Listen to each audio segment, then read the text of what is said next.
China's expansionism knows no bounds. First Doklam, then Eastern Ladakh, and now Arunachal Pradesh.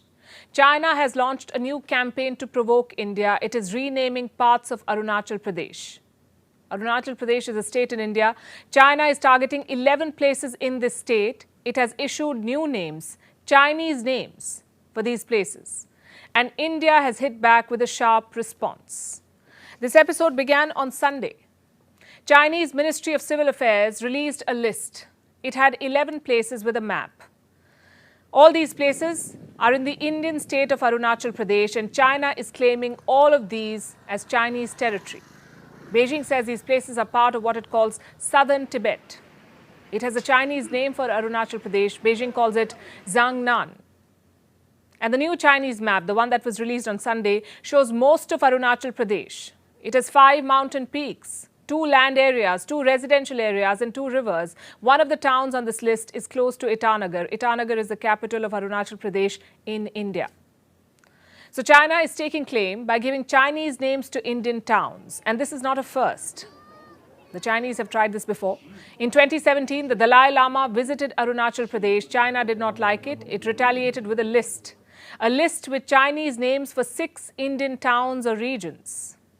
Then in 2021, China released another list. This one had 15 places. And now in 2023, there's a new list with 11 names on it. How does it help? What does China gain by giving Chinese names to Indian territories?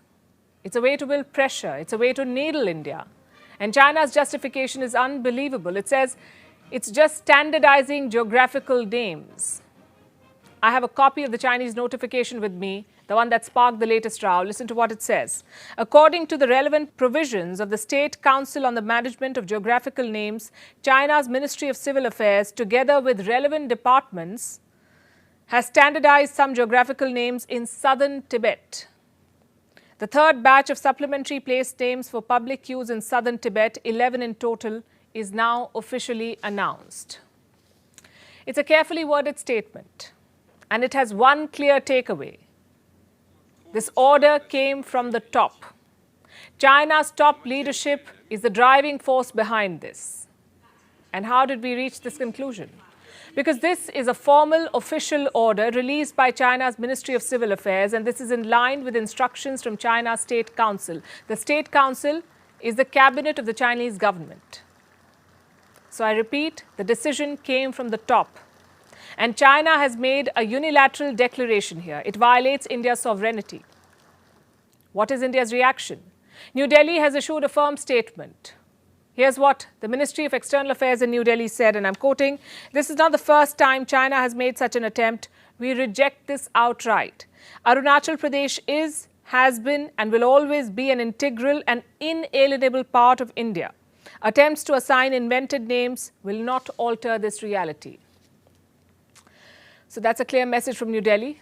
And this statement, like similar statements in the past, will not alter the reality that China claims the whole of Arunachal Pradesh. This is a long-standing dispute. India and China share a border that is 3,488 kilometers long. The border is not demarcated, and China misuses this fact.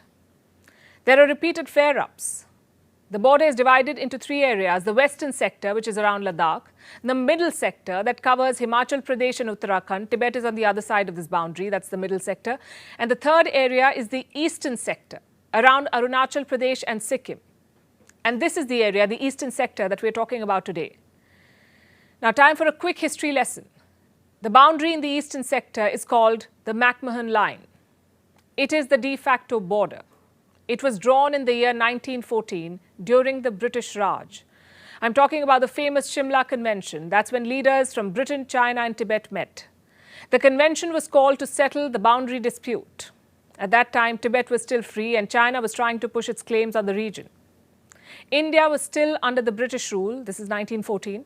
And India was represented by Sir Arthur Henry McMahon, the then Foreign Secretary, which is why this border is called the McMahon Line. It is named after the British Foreign Secretary of 1914.